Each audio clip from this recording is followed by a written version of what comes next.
Nous sommes sur le pont de la Via Napoli, en face le centre historique de Tarente. C'est une île presque parfaitement rectangulaire, située entre la lagune Mar Piccolo et le golfe de Tarente. Elle est reliée à l'autre rive par un pont tournant, le Ponto Girevole. La piazza de la Fontana, avec sa fontaine aux formes nettes, un peu triste et abandonnée, et les premières maisons du centre-ville qui donnent déjà une idée de l'aspect délabré des lieux.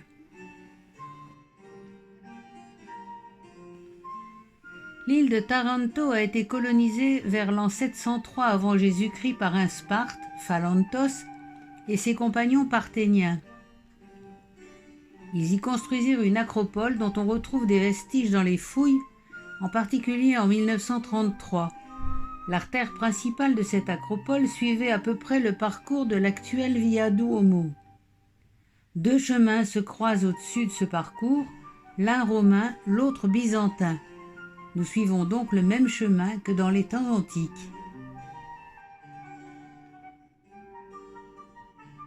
La magnifique façade baroque de San Domenico Maggiore jouxte le couvent du même nom, tous deux construits sur les vestiges d'un temple grec archaïque. Le couvent abrite quelques vestiges trouvés dans les fouilles.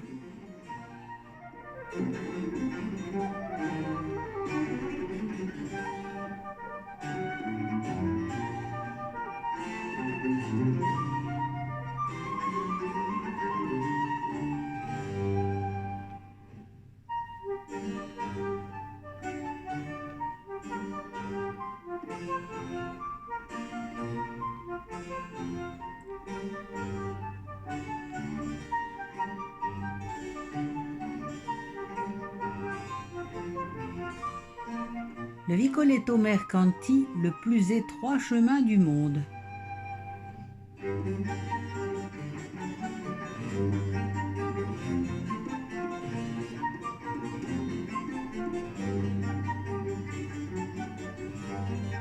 Les grandes bâtisses ont perdu leur crépi et pour la plupart leurs balcons. Il reste parfois un portail sculpté, comme un souvenir de la splendeur passée.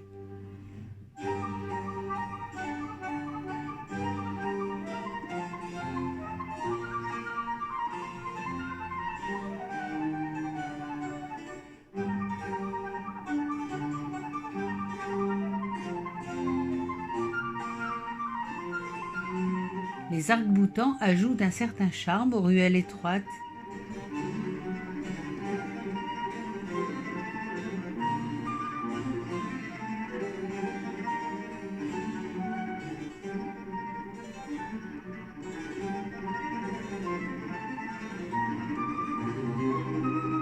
Les arcos qui se succèdent donnent l'impression de se perdre dans la Tarente médiévale.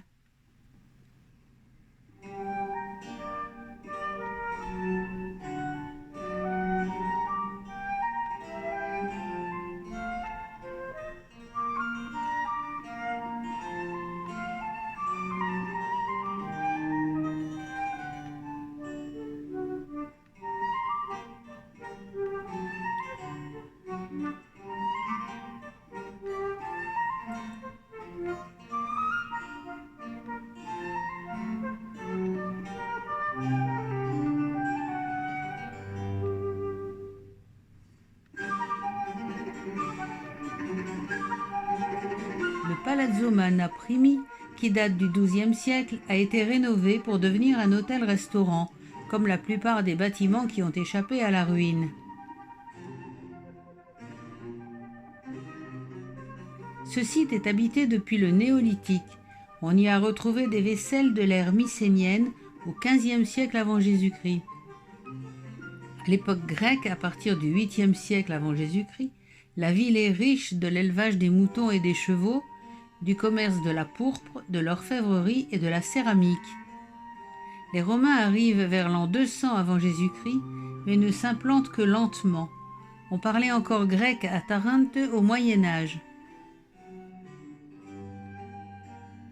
L'arrière du Duomo avec son beau mur de briques.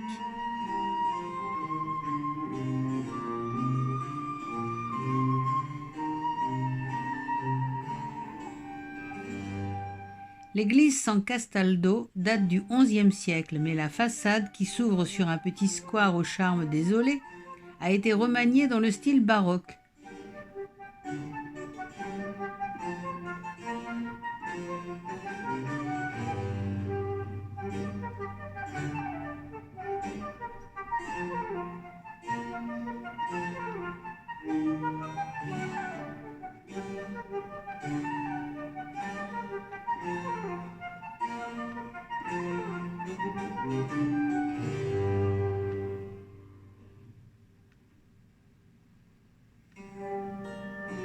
Elle a été construite sur un site de culte païen.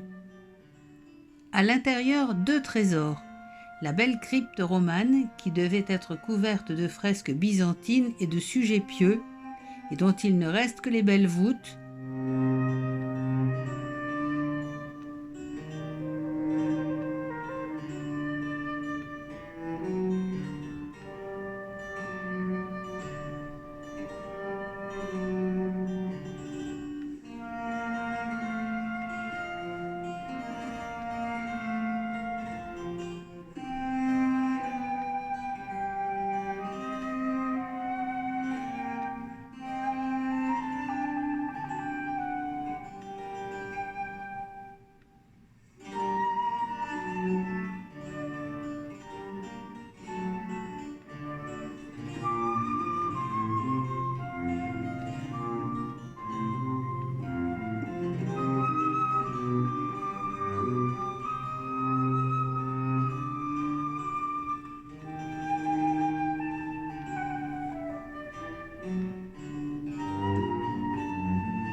Le plafond à caissons de la nef centrale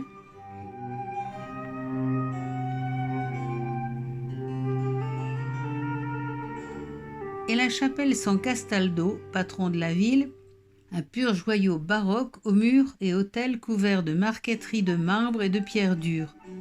Avec son plafond peint en 1713 par Paolé de Mattéis et ses coupoles byzantines, cet unique vestige donne une idée de la splendeur que la ville a pu atteindre.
Le boucher découpe sa viande sous le regard attentif d'un spectateur intéressé, très intéressé.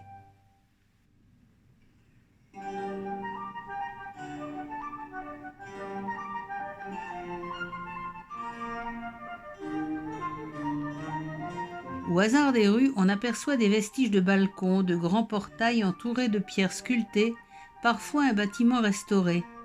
Mais globalement, la ville se vide, les murs s'effritent, des toitures tombent.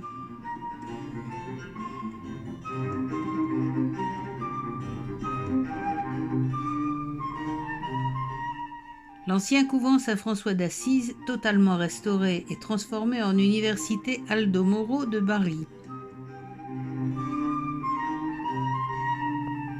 Le temple dorique, dont il ne reste que 2 colonnes et un tronçon, date du VIe siècle avant Jésus-Christ. Il est tombé en ruine au Moyen Âge et ses pierres ont été réutilisées dans d'autres bâtiments dont l'église de la Sainte Trinité au Xe siècle. Redécouvert au XIXe siècle, il a d'abord été attribué à Poséidon, mais il était sans doute dédié à Artémis, Perséphone ou Héra. Le château aragonais d'Ischia a été terminé en 1492 sous Ferdinand d'Aragon. C'est un fort défensif, construit sur les ruines d'un fort byzantin plus ancien. Il se compose de 2 tours cylindriques qui contenaient l'artillerie lourde et de passages intérieurs. Une chapelle est dédiée à San Leonardo. Actuellement, il abrite les quartiers généraux de la marine militaire.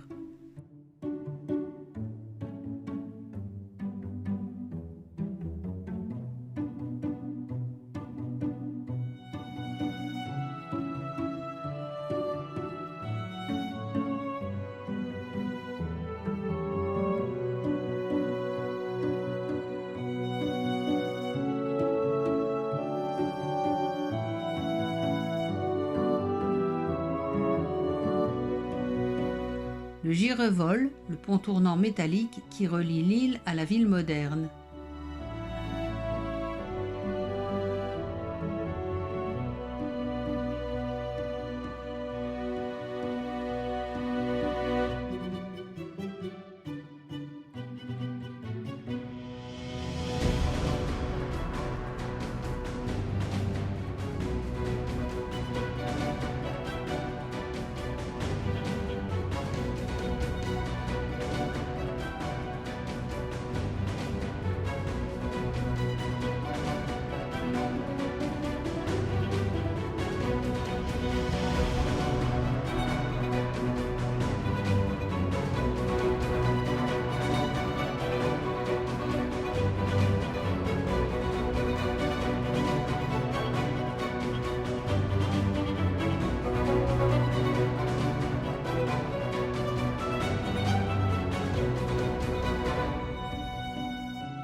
Le centre historique est assez dégradé. Non seulement les immeubles sont décrépits, mais de nombreux sont vides et murés.